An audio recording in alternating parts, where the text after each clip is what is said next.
ஃபோட்டோவில் காமிச்சிருக்க இந்த டெலஸ்கோப் இந்த மாடல் தான் வாங்கியிருக்கேன். அதில் இருக்க ஸ்பேர் பார்ட்ஸ் இதெல்லாம் இது ஒன்று ஒன்றா எடுத்து எப்படி அசம்பிள் பண்ணுறது பார்க்கலாம். பாக்ஸ் மேலே அதோட பிக்சர்ஸ் எல்லாமே இருக்குது. இது இந்த லென்ஸ் வைக்கிற ஸ்டாண்டு, அந்த ட்ரைபாடோட ஸ்டாண்டு எல்லாமே பாக்ஸ் மேலே இருக்குது. ஒரு ஒன்றா பிரித்து எப்படி அசம்பிள் பண்ணுறதுன்னு இந்த வீடியோவில் போட்டிருக்கேன் பாருங்கள் டீட்டெயிலாக. ஃபஸ்ட்டு இந்த ட்ரைபாட் எல்லாத்தையும் பிரிச்சுட்டு இந்த காலை கனெக்ட் பண்ணுற மாதிரி ஒரு ஆங்கிள் மாதிரி இருக்கும். இப்போ காமிச்சிருக்கேன் பாருங்கள் வீடியோவில் வித் அந்த விங் ஸ்க்ரூ மாதிரி இருக்கிற ஸ்க்ரூ. இது இப்படி சேர்த்து வச்சுட்டு அந்த ஸ்க்ரூவை போட்டு லாக் பண்ணணும்.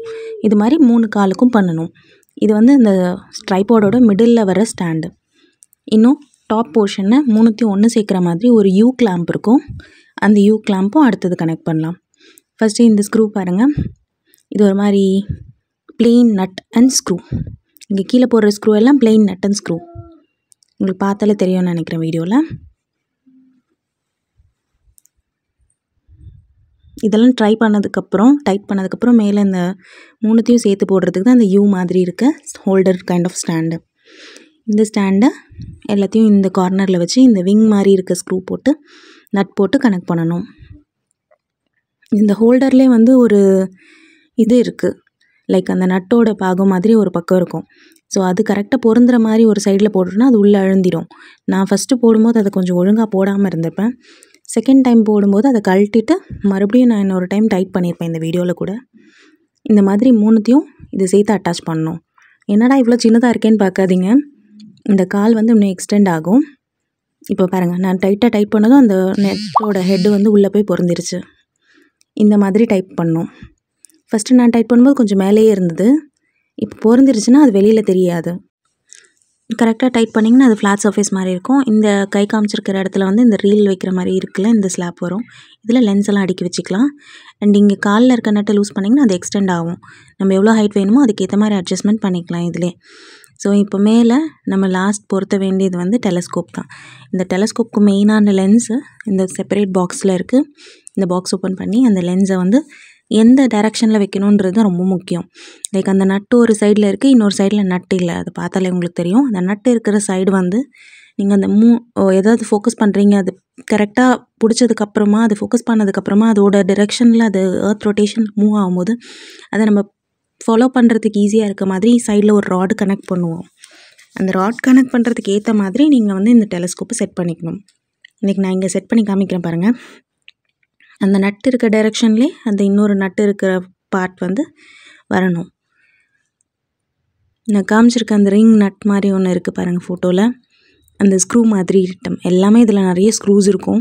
இந்த விங் ஷேப்டு ஸ்க்ரூவு, இந்த நார்மல் ஸ்க்ரூஸு அதெல்லாம் இருக்கும். ஸோ அந்த பேக்கெட்லேருந்து நான் அந்த சைடில் வர ராடும் அந்த டெலஸ்கோப் லென்ஸோட கனெக்ட் பண்ணுற ராடும் அந்த யூ பின்னில் இருக்க அந்த ஹோலோடு சேர்த்து கனெக்ட் பண்ணக்கூடிய ராட்ஸும் நட்ஸும் எடுத்திருக்கேன். இப்போ இந்த மாதிரி இந்த நட்டை எடுத்து 2 பக்கமும் டைட் பண்ணணும்.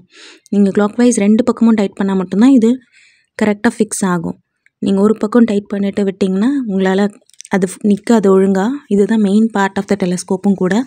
இதை வந்து நம்ம கேர்ஃபுல்லாக டைட்டாக ஃபிக்ஸ் பண்ணிக்கணும். அண்ட் இது ஃபிக்ஸ் பண்ணதுக்கப்புறம் ஒரு டைம் செக் பண்ணிக்கோங்க லூஸ் எதுவும் இல்லையான்ற மாதிரி. இதுக்கப்புறம் மேலே அந்த அட்டாச்மெண்ட் எப்படி ஃபிட் பண்ணுறதுன்னு காமிக்கிறேன் பாருங்கள். இதை வந்து இப்படி லெஃப்ட்டு ரைட்டு மூவ் ஆகும் இல்லையா. இப்போ இந்த லெஃப்ட் ரைட் திருப்பிட்டு இந்த சைடில் ஒரு நட்டு இருக்குது. ஃப்ரண்ட்டில் இருக்க நட்டை கழட்டிட்டு நான் இப்போ காமிக்கிற மாதிரி இந்த ராடை ஃபிக்ஸ் பண்ணிவிட்டு உள்ள ஹோல்குள்ளே ஃபிக்ஸ் பண்ணிவிட்டு இந்த ராடை இந்த நட் மேலே வச்சு இப்போ டைட் பண்ணிடணும் மறுபடியும். இது வந்து உங்களை எப்படி சொல்கிறது, இந்த டெலஸ்கோப்பை மேலே கீழே நவுத்துறதுக்கான ஆக்சஸ் பண்ணக்கூடிய இடம். இதோட இன்னொரு எண்டில் வந்து இன்னொரு நட்டு போட்டு டைட் பண்ணிட்டா அது உங்களால் மூவ் பண்ண முடியாது, மேலே கீழே நவுத்தவே முடியாது. நான் உங்களுக்கு இந்த வீடியோட எண்டில் காட்டுறேன். இப்போ நான் கீழே போடுற நட்டு வந்து இந்த யூ கிளாம்ப் இருக்குல்ல, இந்த கிளாம்பை வந்து சுத்தாமல் ஸ்டாப் பண்ணக்கூடிய ஒரு நட். நம்ம எங்கன்னா ஒரு இடத்த ஃபோக்கஸ் பண்ணி நம்ம ஃபிக்ஸ் பண்ணிட்டோம் அப்படின்னா இதில் டைட் பண்ணிட்டிங்கன்னா அது மூவ் ஆகாது லெஃப்ட் ரைட்.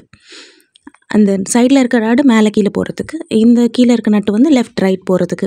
நான் உங்களுக்கு தெளிவாகவே இந்த வீடியோவில் காமிச்சிருக்கேன். நீங்கள் ஃபோக்கஸ் பண்ணி பாருங்கள், உங்களுக்கு கிளியராக புரியும். பின்னாடி கொஞ்சம் கிளம்ஸியாக தான் இருக்கும், அதெல்லாம் கவனிக்காதீங்க. லைக் இதை மட்டும் கவனிங்க. இது ஃபைண்டர் ஸ்கோப். இந்த ஃபைண்டர் ஸ்கோப்புக்கு நட்டு எதுவுமே இல்லை. டைரெக்டாக இப்போ வந்திருக்க மாடலில் வந்து சொருவிக்கிற மாதிரி தான் இருக்குது. அப்படியே எடுத்து சொருவிக்கலாம். ஸோ ரொம்ப ஈஸி. ஃபஸ்ட் எடுத்தது ஒரு டம்மி கேப் தான் கொடுத்துருக்காங்கங்க. அந்த நட்டை திருவினிங்கன்னா டம்மி கேப் வந்துடும். இது ப்ரிசம். இது இல்லாமல் பார்த்தீங்கன்னா அங்கே இருக்க ஆப்ஜெக்ட் வந்து நமக்கு தலைகீழாக தான் தெரியும். நம்ம கரெக்டாக நேராக தெரியணும்னா இந்த ப்ரிசம் போட்டு தான் ஆகணும். இந்த பிளாக் கலர் கேப் ரிமூவ் பண்ணிட்டு அந்த இதை வந்து உள்ளே ஃபிக்ஸ் பண்ணி மேலே இருக்க நட்டை டைட் பண்ணணும். இந்த நட்டு டைட் பண்ணுறதுல ரொம்ப ஜாஸ்தி டைட் பண்ணக்கூடாது, கொஞ்சம் மீடியமாக டைட் பண்ணிக்கிட்டால் போதும். இல்லைனா அந்த இம்ப்ரெஷன் பதியும், அதுக்கப்புறம் நீங்களால் டைட் பண்ண முடியாது ஃப்யூச்சரில். ஸோ இதை டைட் பண்ணிவிட்டு மேலே இருக்கிற டம்மியும் நீங்கள் கழட்டிட்டு அதில் நீங்கள் 20 mm 5 mm என்ன லென்ஸ் வேணுமோ அதை போட்டு பார்க்கலாம் நம்ம ஆப்ஜெக்டை. நான் காமிச்சிருக்க பாருங்கள் லென்ஸ் பாக்ஸு. இதோட 20 mm 6 mm 4.5 mm இந்த மாதிரி வரும் லென்ஸு. அது எது நம்ம போட்டு பார்க்கணுன்னு நினைக்கிறோமோ அதை போட்டு பார்க்கலாம். இந்த லென்ஸ் எல்லாம் வைக்கிறதுக்கு தான் அந்த கீழே நம்ம டிஸ்க் மாதிரி ஒன்று போட்டோம்ல, அந்த ஸ்லாட் இருக்குது. இந்த மாதிரி அரேஞ்ச் பண்ணி வச்சுக்கலாம். எங்கே கீழே வச்சுட்டு எடுக்கிறது அதெல்லாமும் கஷ்டமாக இருக்கும். ஸோ அதனால் இந்த ஸ்டாண்டில் டைப்போர்டில் இந்த மாதிரி ஒரு ஆக்சசபிலிட்டி இருக்குது. அவ்வளோதான், மோஸ்ட்டாக எல்லாமே ஃபினிஷ் பண்ணிட்டோம் நம்ம. இப்போ இந்த கழட்டிட்டு இந்த டம்மியை ரிமூவ் பண்ணிவிட்டு அந்த லென்ஸோட ஏதோ ஒரு லென்ஸு நீங்கள் போட்டிங்கன்னா, இப்போ 20 mm எடுத்து காமிச்சிருக்கேன் நான், பெரிய லென்ஸு. ஸோ இதை போட்டுட்டு கீழே இருந்துக்க நட்டை டைட் பண்ணிட்டீங்கன்னா நீங்கள் ஆப்ஜெக்டை ஃபோக்கஸ் பண்ணுறதுக்கு ரெடி ஆகிட்டிங்கன்னு அர்த்தம்.